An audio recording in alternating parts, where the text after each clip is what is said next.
Well, hello, internet friends near and far. Welcome to another episode of Parks and Conversation. This is a podcast where we watch an episode of Parks and Recreation, and then we talk about it. And my name is Jason. I'm joined all the way across town by the power of the internet by my friend Jeremy. Say hello, Jeremy. Hello, Jason. How are you doing today? Well, Jeremy, it's a beautiful day in the Pacific Northwest. March Madness is happening. And the sumo tournament for March is happening. And the Mariners are doing pretty good in spring training. And the Seahawks are making deals. There's all kinds of fun things happening. I just got to, shout out to the Sea Dragons. They beat the undefeated Roughnecks. So, That's exciting. Nobody cares about the XFL. Like nobody. I am trying so hard. Them and the Kraken, I want to care so much more about the Kraken. And they're doing decent as well, like potentially playoff bound in their second season. Yeah. It's all good things. And it's just really hard to care right now because it's a lot of sports. There's so much time of year. Yeah. I mean, could you imagine if there was an NBA team in Seattle at this time in our lives? I can only imagine. I don't think we could handle it though. Oh my gosh. So much. How are you, Jeremy? I'm well. I watched this episode and I was looking forward to watching it. I watched it and now I'm going to talk about it with you. And I really like this episode. And again, 7.7 on IMDb. And I think this was just a really funny episode. It's a bit of a setup episode, but still, because they're doing the whole Unity concert thing. But yeah, I'm really looking forward to this. I think it's better than 7.7, and hopefully we can remind people of that and let them know, hey, this is a good episode. Well, if you have any questions, listener, please send your emails to parksandconversation@gmail.com. And thanks for listening. Okay. This is a good episode. That's it. This is a fine episode. Yeah. So we are looking at season 6, episode 15, The Wall. And this is the premise here is the three main stories. We have Ron trying to refinish the third floor in the city hall, which I don't know how a city hall has an entire third floor that is not used, but whatever. But Ron is trying to get away from the craziness of his office. Leslie is trying to convince people still that Eagleton and Pawnee merger is good, and there's this wall, and there's all kind of between the parks, and it's not good. There's a lot of great creative graffiti on it, and then Tom pitches a new idea to a potential business partner. And Ben has an idea of his own. So, So I think part of the low rating here, Jeremy, is it does feel setty-uppy. Yeah. But yeah, there's still some funny things. The bee attack is probably the funniest part when Craig just freaks out. And Andy is like, I've been stung before. I'm immune. Yeah. So, that's pretty funny. So, let's just jump in and talk about it. How about? I'm for it. All right, listener, that was not your computer or podcast player glitching out. That was my face. It's a remix. It is the remix. Jason, the remix. I'm seeing an ad as IMDb is playing for a Chucky sequel with Aubrey Plaza called Child's Play. And I want it to go away. Like forever in real life? Well, I don't need this. I don't know. I don't need it. I'll just scroll down a bit. There we go. There you go. It's above the fold. It's gone. Doesn't matter now. There you go. So let's start with the cold open because Leslie comes in to Ron's office and she's like, we got to talk about Diane's baby shower. So she's trying to make plans about it. And she's got ideas for baby bingo, baby food tasting, and baby onesie decorating. And she's going to make hers look like an astronaut. It's a whole idea of a whole bunch of different things. Then she's talking about gift ideas and she's already got a stroller. And Ron's like, hey, I've already got a stroller. And he points at it. And in the stroller, there's also a baby And Leslie's like, whose baby is that? Turns out Ron and Diane, they welcomed their baby boy John into the world quietly and in secret, just the way Ron likes it. His name is John, middle name redacted Swanson. Now, Jeremy, do you think John's middle name is actually middle name redacted? You know, I wouldn't put it past Ron, but I don't. I think it's just it's on his birth certificate. It's John with a black line and Swanson. What if the black line is his name? Like John Blackline Swanson? No, like just the black bar is his middle name. Oh, like a Prince situation where it's a symbol. Yeah. That I'm for that 100%. That would kind of give into Ron's like artistic Duke Silver life. Sure. Yeah, it's a very jazzy name, I guess. Yeah. So hopefully John's good at marimba. I love when Andy looks over and is like, "Oh, Ron, cool baby." Like it's just like, oh, cool baby. There's a baby there. That's cool. So Ron is very much a fan of silence, of course, and so he asks everybody to be quiet. And Leslie's getting louder and louder, and she's like, "Why didn't you tell me?" And Ron's response is, "Why would you need to know something like that?" He's like, she says, "I haven't even got Diane a gift." Now she's wondering why I haven't even gotten her a gift. Should we do something? There's so much of Leslie's neurosis right there in a nutshell. Like now she's thinking I didn't give her a gift. It's like, no, she's not, Leslie. Nobody's thinking that. And so she's completely spinning out, and April's just like, "Should we do something?" And Ron's just, "Let her tie herself out." Ron is already an excellent father. There's times where you just got to let that child wear themselves out and just walk away. Leslie's been nothing but practice for this time. Yes, exactly. And then Jerry's like, "Well, let us know if you need anything." And Ron's like, "Well, actually, could one of you go to the pet store, pick up some fish food?" To which Leslie responds, "When did you get a fish?" So same level of excitement as the baby. But yeah, Ron is very, very secretive here. So strong open with all the players coming together and freaking out. So there's three main lines. So we're going to kind of do a little dancing around for a minute here, because we're going to tackle some of the Leslie storyline, and then we're going to follow Tom. We're going to follow Ron, then follow the rest of Leslie, and wrap it up. So we're going to dance and tackle. Let's do it. Yes. I'd watch that. Competitive dancing with tackling. So like dancing with the NFL stars. Yes. And I rugby. would watch that. We need more NFL rugby crossover, but someday. We can only dream. All right, where are we starting? Leslie calls together the youth committee. Talk about the update on the Unity concert, and they're kind of going through all the things.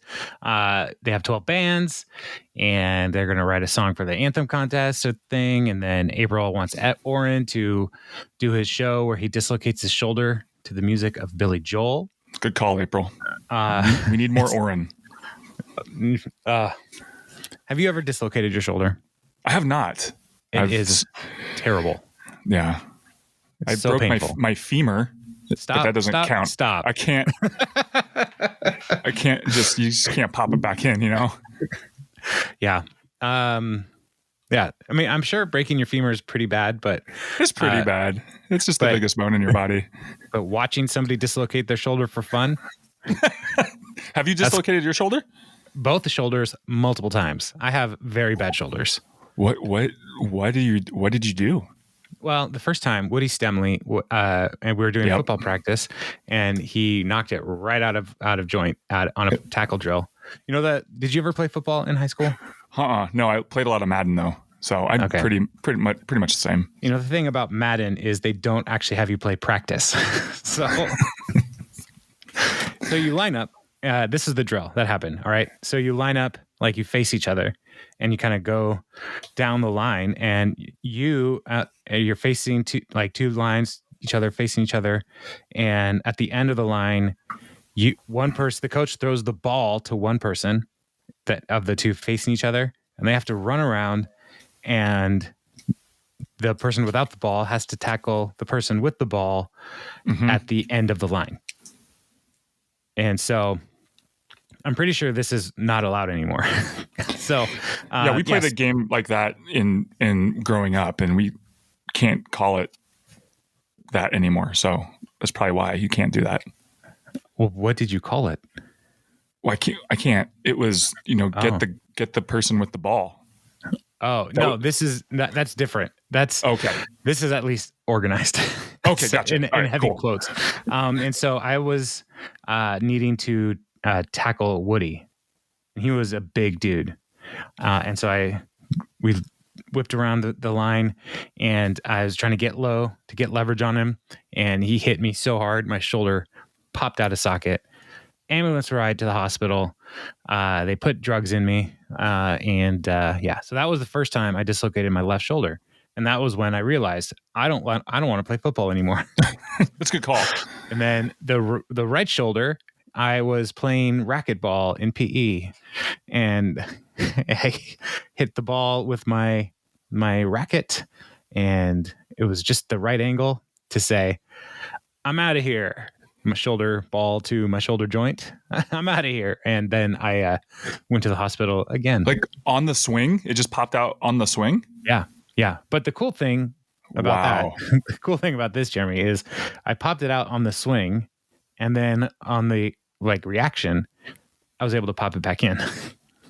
But then you were fine. You didn't need to go to the hospital. It still hurt like crazy, and my PE teacher, Miss Chamberlain, wanted me to go to the hospital. So if Lethal Weapons taught me anything, at least now you can get out of a straitjacket. If Lethal Weapon has taught me anything, I'm too old for this. Good call. So I would not want anybody to go to Oren's show where he dislocates his shoulder to the music of Billy Joel, even though Billy Joel's music sometimes feels as painful as dislocating your shoulder. Even though the Pawnee Journal called it, why would anyone do this? Yeah. So, and Craig's got some folks signed up for different artists for the art tent. Craig, typical Craig, he's got 14. He's like, I was going to be 15, but then one guy described himself as Jackson Pollock-esque, and I told him that's just finger painting for adults, and I hate it. I love Craig so much. So he is his way. So Leslie then has a talking head saying how it's been a rough year, and she's really hoping that she can pull off this Unity concert so that people can see the merger was a success. And but it's difficult to convince people. So while everything's happening there, she also gets this message. She tells them that she has a meeting with Grant Larson, and no one knows who that is. Oh. Except for Andy, who says Grant Larson, otherwise known as Elton John. Congratulations, Leslie.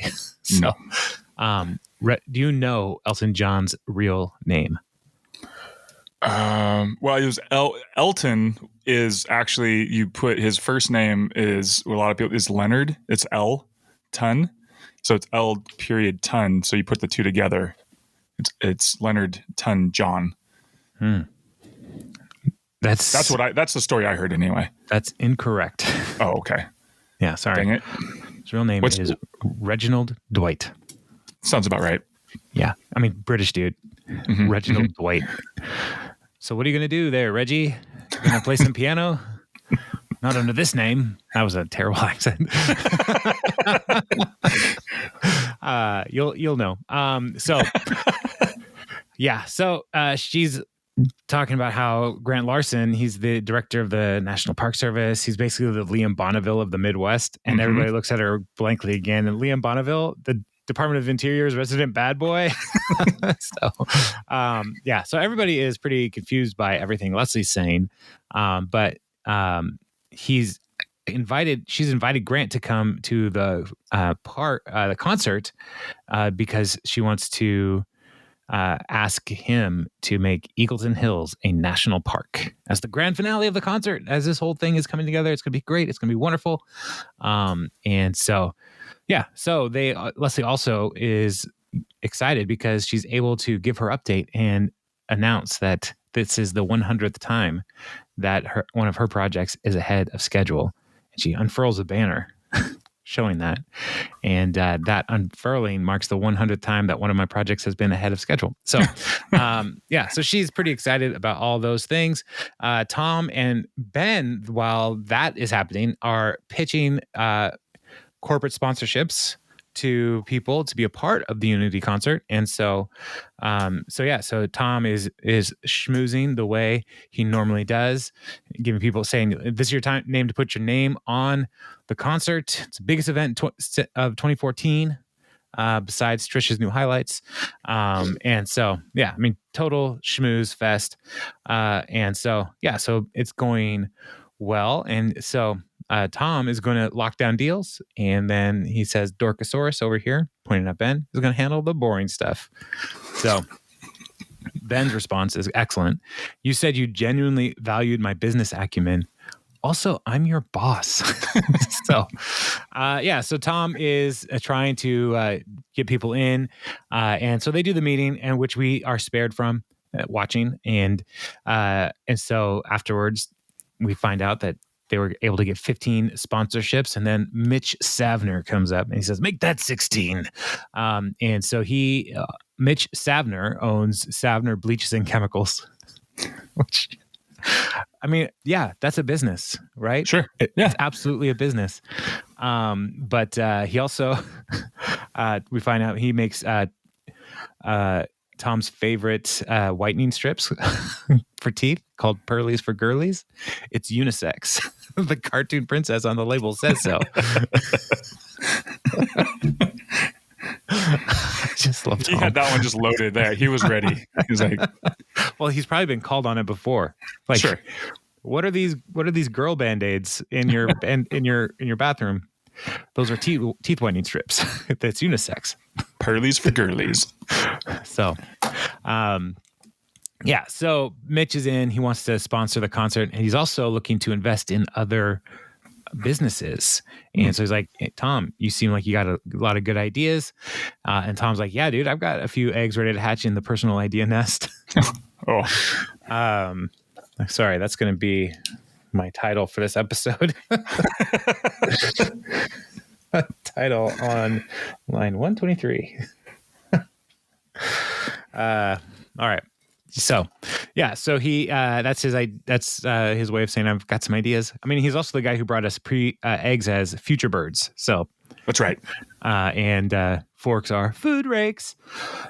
So Mitch invites him over, and he's pretty excited. And Ben's pretty excited. That's pretty cool. And Tom's like, yeah, it's all happening for me. New crib, new career, new friends. It's like, what? And he's like, if all this goes well, this may be one of the last times I ever have to speak to you. And then he says, come with me. I need your help. So the worst. I may never have to speak to you again, but can you help me? The worst. So they start pitching ideas to each other. Tom's idea that we come in on is LASIK for fingernails. Cut your nails once, never have to cut them again. It seems impossible. Yeah, it's like all we need is a complicated laser, and I have no idea how to build it. And then also saltines for teens. Seems unnecessary. Yeah. But then he also says that the only good idea is a restaurant. And Ben's like, I love Ben so much. It's like, no way. Restaurants are the riskiest businesses, according to Accounting Magazine issue. That was their last issue before they folded. Magazines are also very risky. I love magazines. I want to so badly to take time to read magazines. And I have subscriptions to some magazines, like Fine Woodworking. I also want so badly to be good at fine woodworking. But every time I sit down to read a magazine, I get so distracted. There's so many ads. It's so hard to focus. And especially with something like fine woodworking, where you're like, okay, I'm reading this thing about how to make this thing, but I'm not actually making this thing, and I probably never will. But at least I read how to do it. Yeah, at least I know how to make a whiskey cabinet with a nice comfort. in theory. So, yeah, I have subscriptions through Amazon. They sell they sell subscriptions, right? Right. And I got an email from Amazon just last week saying we are no longer going to sell subscriptions through Amazon.com. All of your things are going to expire. And I was like, oh man, I should definitely get on that. And then I was like, Jason, you just throw all of these magazines away. You do not need to get on that. So stay tuned. Stay tuned on whether or not I get August's issue of Fine Woodworking, because I'm good through July. I can't wait. All right. So listener, please remind me in August if I didn't update you automatically. So Tom is like, man, Ben, you've got to have a lot of good ideas. You're like 52 years old. It's like, no, I'm not, but I do have an idea. It's not really sexy. And Tom's like, okay, what is it? Ben leans in like conspiratorially. Okay, listen up. You would be the middleman between dry cleaners and the companies that sell chemicals to dry cleaners. Wow. and Ben's like, right? Right. You're right, man. That is not sexy. But here's the thing for Ben's idea for this exact moment. Mitch, his company is bleaches and chemicals. Right. Like Ben actually knows what Mitch does. Yep. Right. And he's like, he has this idea for Mitch's business to like get in on this, like all of the startup costs, everything. Like Mitch could just like say like, let's just do it. So it's a really good idea. And he'd start making money. Good idea. I mean, Isn't that what Tom? But see, Tom doesn't just want money. He wants to be like a tycoon, like a magnate. Like he wants to be a mogul, a magnate. Yeah, mogul. That was the word I was looking for. So he wants it to be cool. Right. You know, if I could go back in time and win a lottery ticket, and then go with my time machine, go a little farther back in time, I would buy every lot that is currently a parking lot in Seattle and put up my own parking lots because I mean, it's just a money-making machine. Like parking, you do nothing and you just get money. It's I wish I could have been independently wealthy to buy all those parking spots. You'd be a parking tycoon. I would. I have a parking story. Yes, went please. downtown. This sounds exciting. Oh, it is. It is. So we started on the first level and then went up to the second. After that, it was the third. No, we went downtown and we were going to we were with some friends and we pull into the lot. Guy in an orange vest comes up and is like, that'll be $20. Like, great. Just wait right here and I'll get your ticket. And he never came back. Turns out, just because someone has an orange vest doesn't mean you should just hand them $20. Oh yes, and then we still had to pay for parking because he didn't work for them. That is amazing. Oh yeah, it was. I laughed too when I was like frustrated and a little upset, but I was like, dang, that's some moxie right there. Like, just confident. I was like, I didn't even question. I was like, okay, here you go. That is such a great story. Yeah. How much was parking after that? Oh, I don't remember. I was so shell shocked. It was probably around $20 again. So $40 to park in Seattle. But hey, learned a lesson. Yeah. Oh man, I love that. Thank you for sharing that. Oh, you're welcome. Oh, anybody else have any exciting?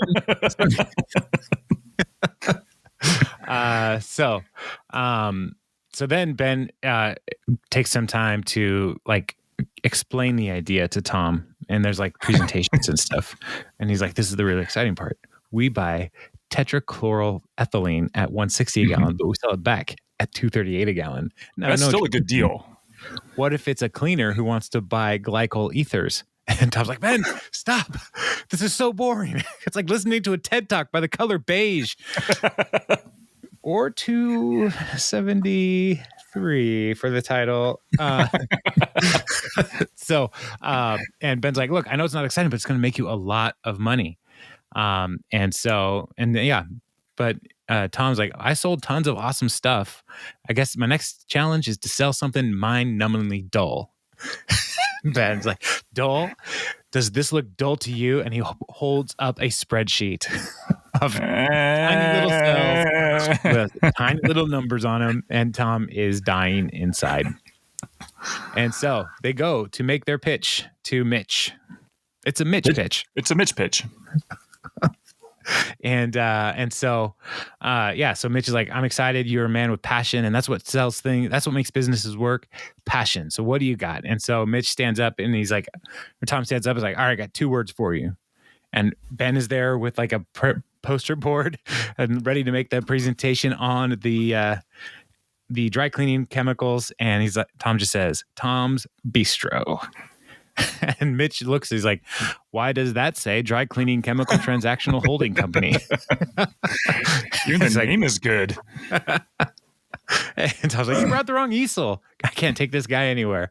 And so then he starts to paint a picture of Tom's Bistro, which will have all the classic elements, but with modern twists. So we got oak bar, live music, Sunday brunch, scrambled eggs so fluffy they'll be like little pillows for your bacon. Mitch really likes bacon pillows. I also like that. I came home and my daughter had made a whole bunch of waffles. Wow. Didn't eat them. And they were all cold now. And I was like, why did you do this? She's like, I wanted breakfast. I was like, make a waffle. So, anyway. Did you eat cold waffle? No, I did not eat those cold waffles. I might, after this, throw them in the microwave or something. Yeah. Or and then in fold the them toaster. in half and put some eggs in the middle. Little waffle taco. Oh my gosh. Waffle taco. I love a waffle taco. No, let's get through this.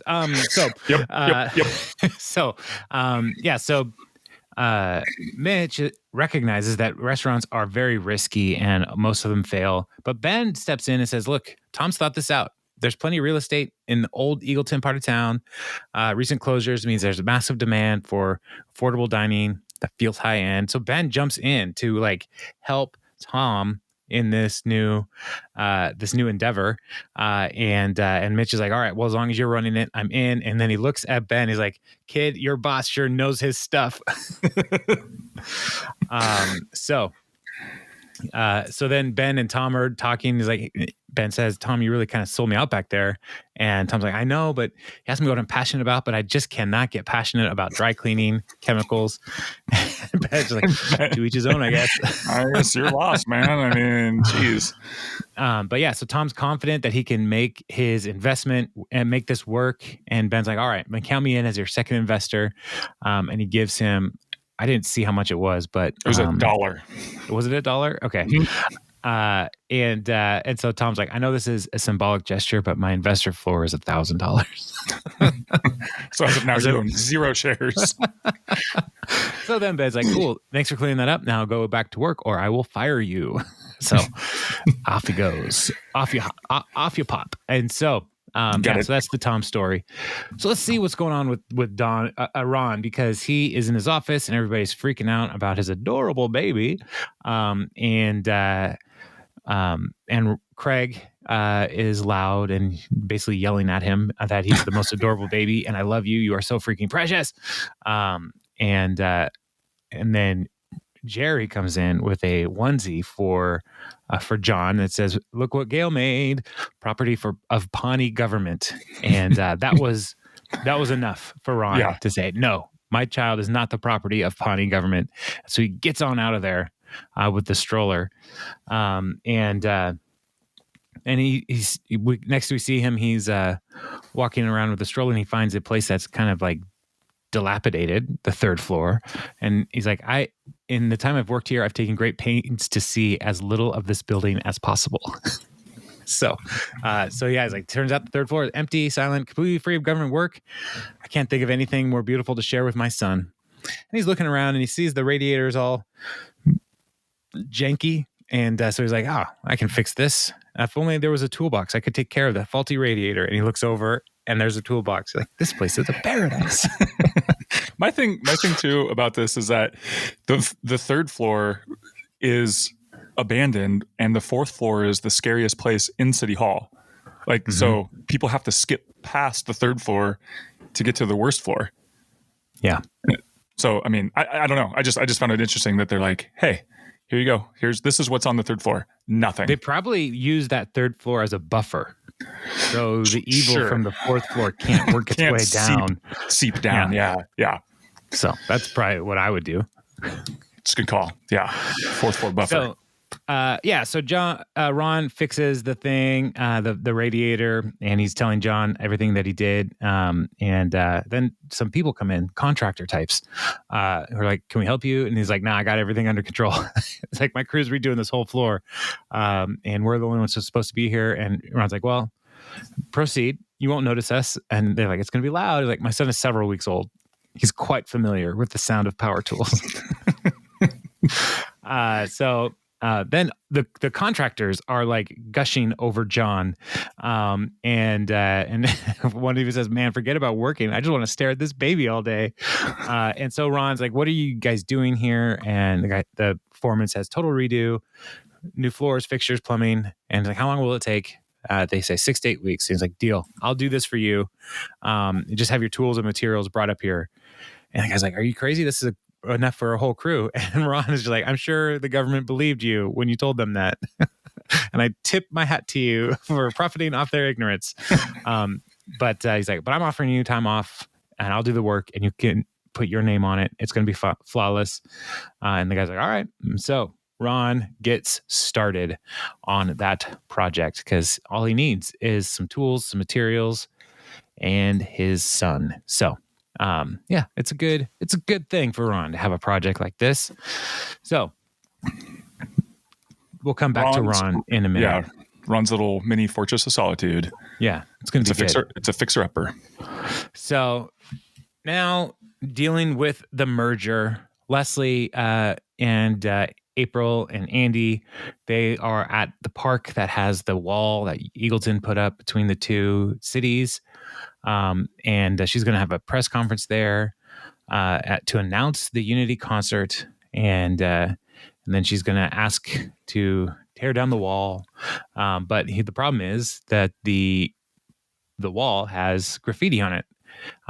Graffiti that says things like "Pawnee, you suck," or "Go home, Eagleton snobs." There's also a bald eagle giving the middle finger. So it's not great what's going on there. And so she's like, "We should just knock the wall down." And Andy is like, all right, I'm doing it. And he runs at the wall and nothing happens. He comes back. He's like, the Kool-Aid guy makes it look so easy.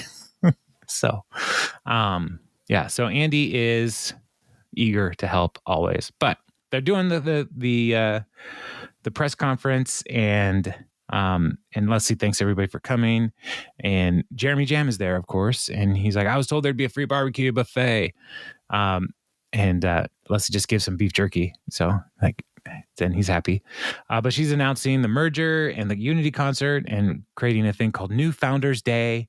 And now she's going to tear down the wall. And so they let the Eagletonians take the first strike with the sledgehammer, and they break it open. And inside the wall, there are bees. The bees! So God, the bees! Bees. And everybody panics.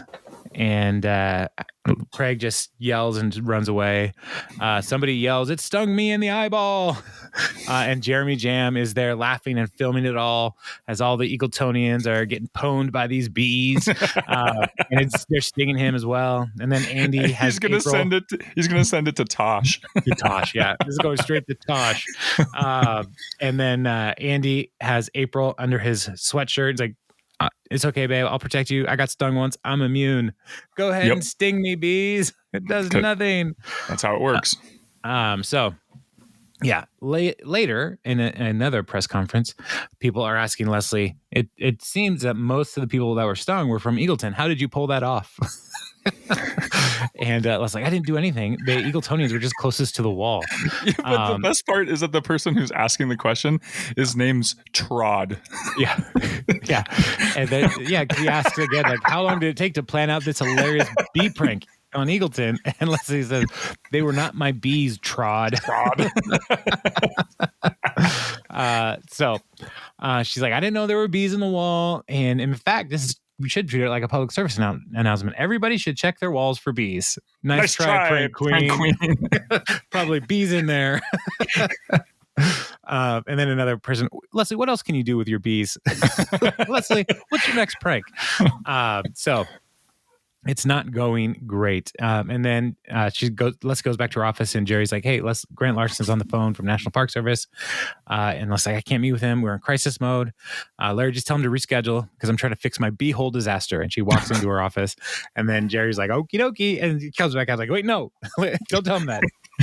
Don't mention my beehole. April looks right at the camera. Like, I don't think she knows what she said.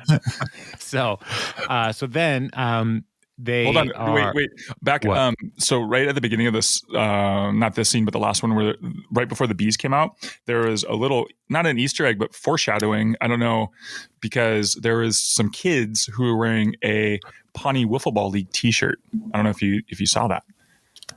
And I did not see that. That's important. I don't know. Do we say something, or we just assume like?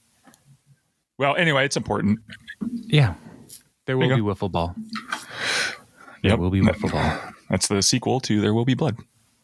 Much better movie. They deliver on the wiffle ball a lot sooner in that movie. Because There Will Be Blood, you wait a long time for the blood. Yeah. And then once their friendly is blood, it's very sad. You never look at a bowling alley again. Have you seen that movie? I have not. Oh, okay. Well, no, there's something about milkshakes bringing people to the yard or something. I don't know. Different. I didn't. Daniel Day goes, my milkshake brings all the boys to the yard. I drink your milkshake. I drink it up. I've got this long straw here. Oh man, it's. I mean, great acting, but it is long. Yeah. The straw. Yeah. Okay. The straw is long too. I don't know why my dog is outside right now. It's a nice day. I know. But everybody else thinks so too. So she's barking at the people next door. Just let them know. Also outside. Jerks. So sorry, listener, if you're hearing a random bark every once in a while. So Leslie's at the hospital, going to visit with some folks, and some media people are there as well. Leslie Nope's a little stumped, but 3 people in the hospital. The bee incident is just the latest assault coming from the Pawnee side of the merger. Oh yeah. So So she's at the office. So I'm sorry. And they're watching it on TV. Yep. And this is a Eagletonian reporter talking about how Leslie is assaulting the people, and Craig points out that Mike Patterson is Eagleton's most tenacious reporter. When he sinks his teeth into something, he's like a dog with a bone. So it's bad, and Leslie is like distraught here, but April's like, just let it blow over. It's all gonna be fine, and Leslie's like, it's so fragile, I can't just let it go over. And why would anybody think it's a prank? And Andy's like, people will believe anything. It was a prank though, right? And so April again's like, don't get into it. Let it blow over. And Leslie disagrees and is like, while your competence and level-headedness is very moving, I will follow your advice right after I go to the hospital and apologize to every victim in person. And April is like, don't go with any cameras. And I was like, I won't bring any. And then Craig is like, I can't handle all this fighting. And it's like the most like chill like conversation. But he's like, I can't handle all this fighting. It's like Thanksgiving 2004 all over again. Don't even ask. Somebody follow me. I'm distraught. So, Craig. I love Craigery. So Leslie's at the hospital apologizing to folks, and The person she talks to is like, I hope you look a lot less gross very soon. Then we see Jeremy Jams there. And he's like, thanks for coming. I knew we were besties. And Leslie is bringing gift baskets for the victims and not for jerks who got stung because they were laughing at other people's pain. Like, whatever. So, they could just hang on his cot. It's fine. Yeah, come on up. And then the reporter from Eagleton comes. He's like, we got to get this, roll camera. And he's like, welcome to Eagleton News with Mike Patterson. We are live ambushing Leslie Knope, who's in the middle of a crass publicity stunt, shoving cameras in people's faces of these poor injured victims. And Leslie's like, these are your cameras. This is not a publicity stunt. I just came to apologize. And Mike's like, really? Because all we see you is talking to your friend and known Eagleton hater, Jeremy Jam. And Jam leans it up. Excuse me. That's best friend. So it's not going well. And Leslie, again, is just, I'm trying to help bury the hatchet. It doesn't matter who bailed out who seceded from who. And Jeremy's like, yeah, as a matter of fact, I say we should secede from Eagleton. Whose dumb idea was this to merge anyway? And I was like, my idea. And Mike Patterson's like, you heard it here. Self-proclaimed dumbass Leslie Knope and Councilman Jeremy Jam are spearheading a funny secession movement. Gotcha. So great. The media is so good. And so Jeremy has had enough. He's like, get these cameras out of here. And the camera person's like, don't touch my camera, you pawnee animal. And so then a fracas breaks out. So there's fighting. There's all kinds of things happening. Name calling, huh? Classy move, D-bag. And Jeremy's like, I wish I had my ninja stars. And somebody punches Leslie. And it's great. So clear out the nurse's station. It was a really funny scene. I loved it. I wish I had my ninja stars. So Leslie, a little while later, comes into the office and is trying to act all casual in her purple tie-dye shirt and black eye. and hologram necklace. That was my favorite part. Yeah. And they were all eyeballs. So yes, excellent. And April's like, cool. Well, the good news is my eyes are down here. Dang it. Faster with the jokes. Okay, anyway. Mike Patterson's guy just aired, so everyone is angry, and Jam is introducing a secession bill at the next city council meeting. And it's like, how's any of that good news? It's not. I just wanted to give you a brief moment of happiness before you got sadder. And Leslie's like, I'm sorry, this town keeps being stupid and letting you down. And Leslie's like, it's okay, it's fine. It's a challenge, but it's just like a big, fun, stinking turd nugget. And she realized, everything sucks. Everything I try with this merger backfires. And then Jerry shows up. He's like, hey, Leslie, Grant Larson from the National Park Service is here for your meeting. And because he never told Leslie, or Leslie said, don't mention my beehole. And I think Jerry took that as don't call him back. So Grant Larson shows up and Leslie's like, excellent. Now I shall meet this very important person whilst sporting a gruesome shiner. Hey, you're also wearing a tie-dye shirt. Oh, yeah, I am. So it's going great. So Leslie meets with Grant in her office, and she's like, sorry, I had to reschedule. It's been a hectic week. It's like, what happened to your face? It doesn't matter. So she just tries to blow it off altogether. It's like, and pitches her idea. I'd like to turn new land into a national park. And Grant's like, I heard that. I read your request. It's great, but we can't make that happen. And Leslie was like, this is great. It's like coming by and plunging a dagger into my already bleeding corpse. So things are going really good. And Grant is actually, I want to meet you since before you called me, because I read your proposal on the Pawnee River cleanup. And Leslie, you read my proposal. I wrote that 2 years ago. And Grant's like, yeah, it got shuffled around. Liam Bonneville actually used it to humiliate staffers. He's kind of a bad boy. And I was like, Liam you don't have to tell me. And so Grant's like, this is legendary. It's easily the most thoroughly researched and passionate grant request I've ever seen. Grant's his whole idea is like, I want to give you an opportunity here to work with me? And how would you like to run a branch of the National Park Service? See, and that's why I like this episode, because this seemingly like 2 seasons ago, innocuous scene where she goes in and she's like, I need to give this to Grant, and he's out and she can't, and it goes into the big pile of 50 other proposals, and it's like, oh, that sucks. And now it's come back 2 seasons later, and it's going to propel the story forward. And it's just kind of cool to see Leslie's, like, it's all of her hard work. It does mean something. It's just she doesn't get any recognition in Pawnee. So yeah, Yes, I thought that was really cool. The Bible says a prophet has no honor in their hometown. This is Leslie. Leslie is like Jesus. And that's as far as I'm going to go with that. Okay. All right. Well, I mean, that could be a whole nother episode. It's a different podcast I'm working on, Faith and Parks and Conversation, Recreation podcast. Let's talk about Jesus. You know who else died for your sins? Little JJ. Sebastian. Sorry. Yeah, little Sebastian. I know you're all sad that little Sebastian stayed dead, but you know who didn't stay dead? Open your Bibles. So Leslie is wandering around City Hall, and she goes up to the 3rd floor. And who does she find there? Who does she find there, Jeremy? John. Ron. And John. Ron. John Swanson. Ron's the one that she can actually talk to. Ron and John Swanson. And so she's like, what are you doing here? It's like, well, the most important government work I've ever done, sanding rat urine stains out of this floor.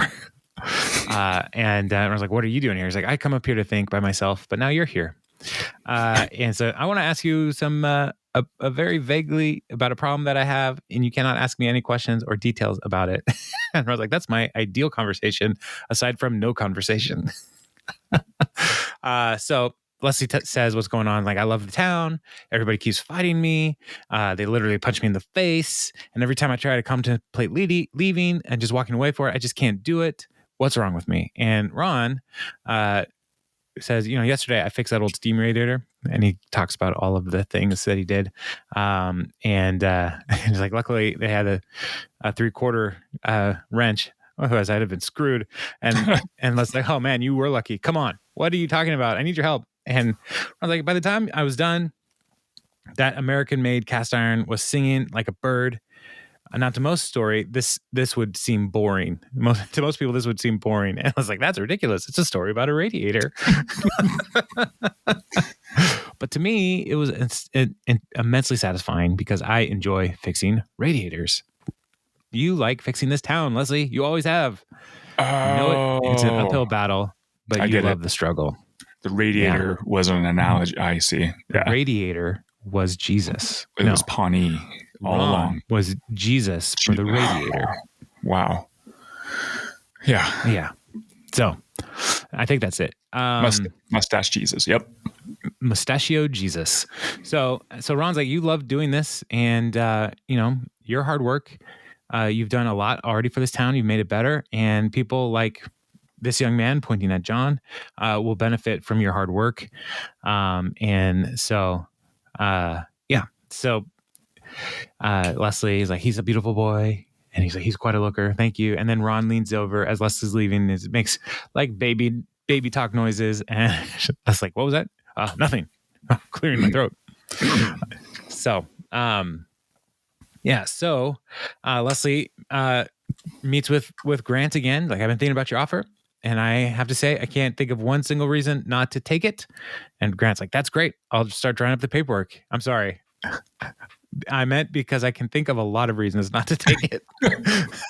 Wow, that's very misleading phraseology. Like the doctor in Arrested Development. Yes. Buster's going to be all right. The SEAL ate his left hand, so he's going to be all right. All right. What is wrong with you? Why would you say it that way? I'm sorry. George Sr.'s gone. You lost him? We don't know where he is. You are the worst. I love that show so much. So Leslie's like, it's a great offer. I'm very interested. But if I'm going to leave Pawnee, I need to know it's going to be okay without me.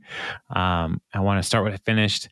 When do you need the answer? He's like, well, I can't wait forever. And so that's a thread that's out there now. And Leslie tries to go in and shake Grant's hand. And it's like, oh, sorry, my depth perception is totally screwed up.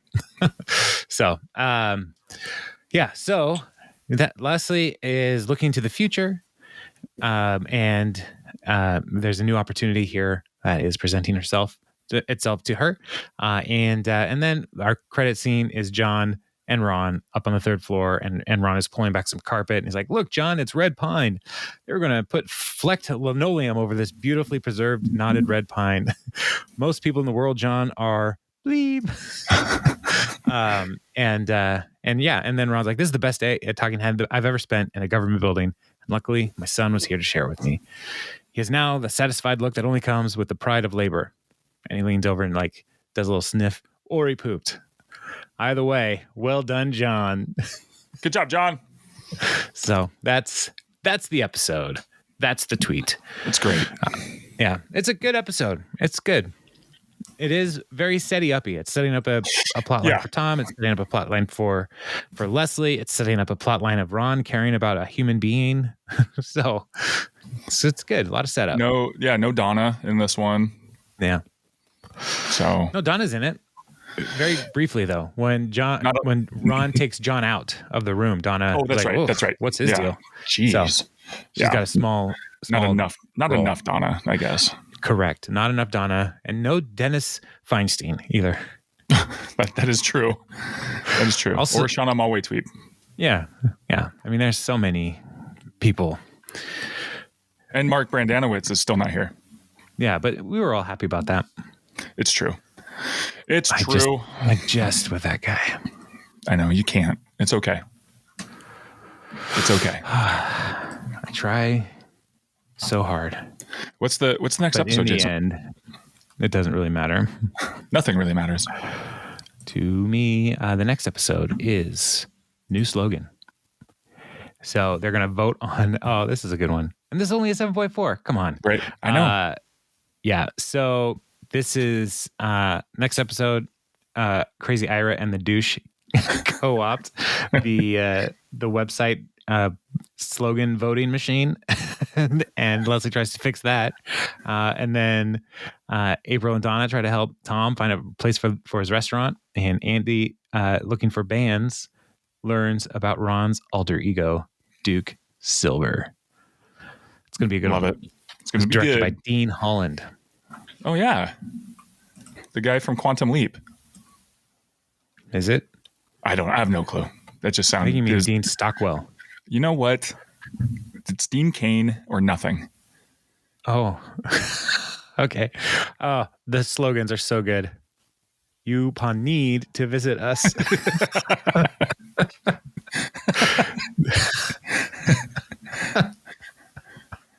You upon need to visit us. So dumb. All right. All right. That's a great place to end. It is. Okay. It is. Well, so we'll end. Bye.